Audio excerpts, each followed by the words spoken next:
She held up the processed wig and said, "Prince, your afro is beautiful, but it's not camera-ready.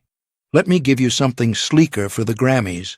Prince looked at the wig, then at her, then said 7 words that made her put it down and never pick it up again. Backstage, Staples Center, Los Angeles. Grammy Awards. Sunday evening, February 2007, 5:47 p.m., 2 hours before live broadcast, Prince was scheduled to present Album of the Year at 9:15 p.m. He'd arrived early, unusual for him. No entourage, just his assistant Maya. The Grammy production team had assigned him a makeup artist, Chelsea Morgan, 26, recent hire, talented but inexperienced with black hair.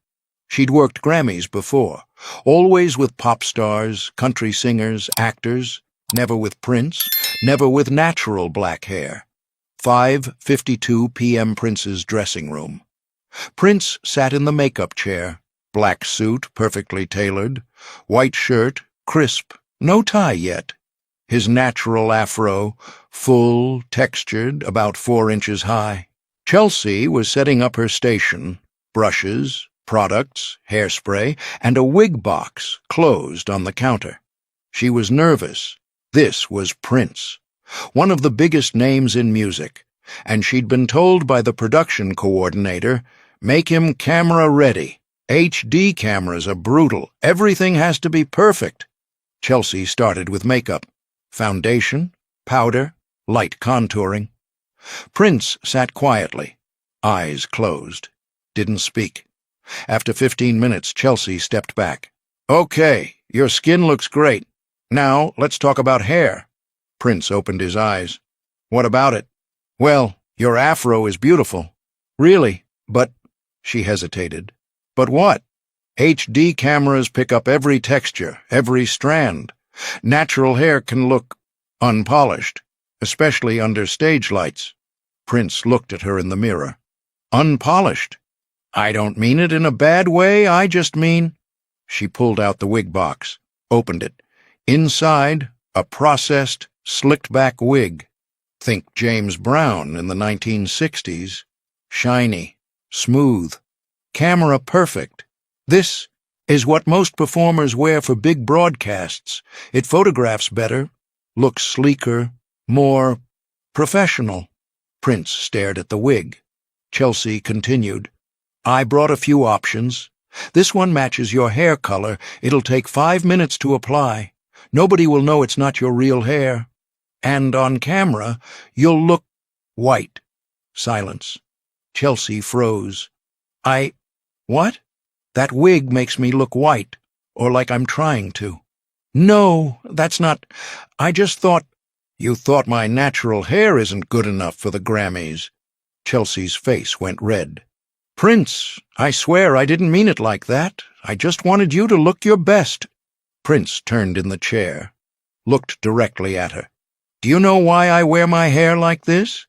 Chelsea, flustered, No, I'm sorry, I don't." Prince stood, walked to the mirror, looked at his reflection. "When I was a kid, my father told me to cut my hair, said afros were radical, said I'd never get a record deal looking like that." He touched his afro, gently. "I was 13. I listened to him. I processed my hair, made it straight, shiny, professional." He turned to Chelsea. "You know what happened?" "What?" "I hated myself. Every time I looked in the mirror, I saw someone trying to be someone else, trying to fit into a box that wasn't built for me." Chelsea was silent, holding the wig like it was suddenly radioactive. Prince continued. "In 1978, I cut off all the processed hair, grew my afro back, natural, the way it grows out of my head. And you know what my label said?" "What?" "You'll never get on TV looking like that. They wanted me in a suit, a wig, a version of Prince that white America could digest." He looked at the wig in her hands. "I told them no, and I've been saying no for 30 years. Chelsea set the wig down. Her hands were shaking. I'm so sorry. I didn't know. I wasn't trying to. I know. You were doing your job. But your job was based on a lie. What lie? That black hair needs to be fixed, to be beautiful. That natural texture is unprofessional. That I need to look like everyone else to be taken seriously. He sat back in the chair, looked at her in the mirror. Chelsea, can I ask you something? Of course. Have you ever worked with a black woman? With natural hair? She thought. No, not really. Most of the artists I work with have relaxed hair or weaves. Why do you think that is? Chelsea didn't answer. She was starting to understand. Prince, gently. It's not your fault. You were taught that camera-ready means smooth, straight, European.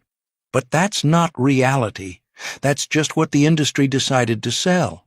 He gestured to his afro. This hair? It's a statement. It says, I don't need to change to be worthy. And every young black kid watching the Grammys tonight needs to see that. He paused. Let that sink in. You know how many black kids grow up hating their hair? Being told it's nappy? Unprofessional? Not good enough.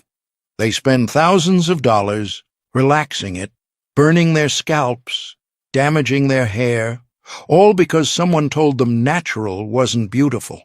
Chelsea's eyes were watering. She was one of those kids, mixed race, spent her teenage years straightening her own hair, trying to fit in. I'm so sorry. I should have known better. You didn't know. Now you do. That's what matters. He stood. Now, can you make my afro look good without changing it? Chelsea wiped her eyes, took a breath. Yes, absolutely. This was different than anything she'd been trained to do, but it was exactly what she should have been doing all along. For the next 30 minutes, Chelsea worked. But this time, she wasn't trying to fix Prince's hair. She was enhancing it. She used a pick to shape the afro, giving it structure without flattening it, light oil to add shine without making it look greasy, minimal product letting the natural texture show. When she was done, Prince looked in the mirror. His afro was full, textured, powerful, unapologetically black. Perfect. Chelsea, quietly. Thank you. For what? For teaching me something I should have learned years ago. 9:14 p.m. Prince walked on stage. 8 million people watching live. His afro was on full display under the HD cameras. Every curl, every texture, every inch of natural black hair. He presented Album of the Year. The cameras lingered on him. Close-ups, wide shots. His afro looked magnificent, not despite the HD cameras. Because of them, every texture visible, every curl defined. Natural, powerful, unapologetic. Social media exploded. Prince's afro at the Grammys is everything. Look at Prince owning his natural hair on live TV. This is what representation looks like. Backstage, Chelsea watched on a monitor, tears running down her face. Not from shame, from gratitude. She'd almost ruined this moment, almost convinced Prince to hide the very thing that made this moment matter. But he'd said no, and then he'd taught her why. After the show, Chelsea was packing up her station when Prince returned. Chelsea, she turned. Yes? You did good work tonight. Thank you. I'm just sorry He handed her something. A business card. This is my tour manager. I'm looking for a makeup artist for the upcoming European tour. Someone who understands that beauty doesn't need to be changed, just celebrated. Chelsea stared at the card. You're offering me a job? If you want it. After I tried to put a wig on you? Because you learned. Most people don't. You did. Chelsea worked Prince's European tour, spring 2007. She learned how to work with natural black hair, all textures, how to make artists look like themselves, not industry standards. That camera-ready is a choice, not a rule. The first week was overwhelming. Paris, Amsterdam, Berlin, different venues every night, different lighting, but the same lesson. In Paris, Prince introduced her to a backup singer. Natural 4C hair, tight coils. Chelsea's old instinct, straighten it, smooth it, make it camera-friendly. Prince's voice, gentle but firm. What did we talk about? Chelsea took a breath. Set down the straightening iron. Picked up a pick instead. She shaped the singer's natural curls. Added definition. Let the texture speak. When the singer looked in the mirror, she cried, "Nobody's ever made my hair look this good without changing it." That's when Chelsea understood. This wasn't just about Prince. This was about everyone who'd been told their natural self wasn't enough. Every night before a show, Prince would check in with her.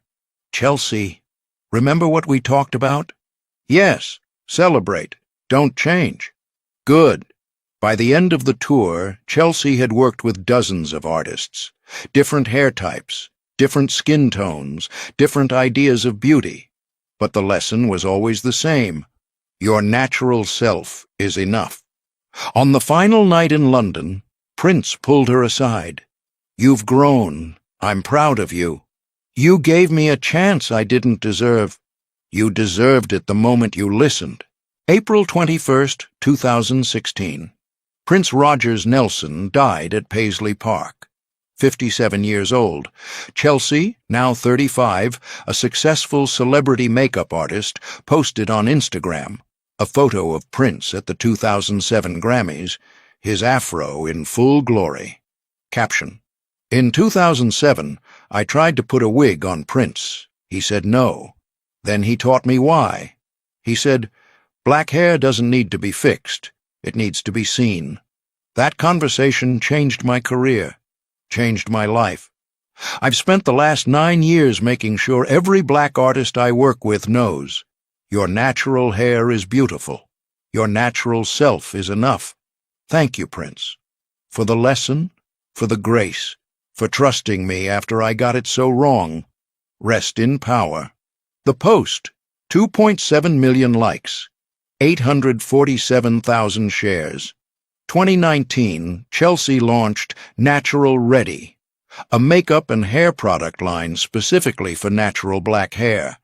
The tagline, "Camera Ready," doesn't mean changed, it means celebrated. First-year revenue, $12 million. In every product box, there was a small card. This line exists because Prince said no to a wig in 2007.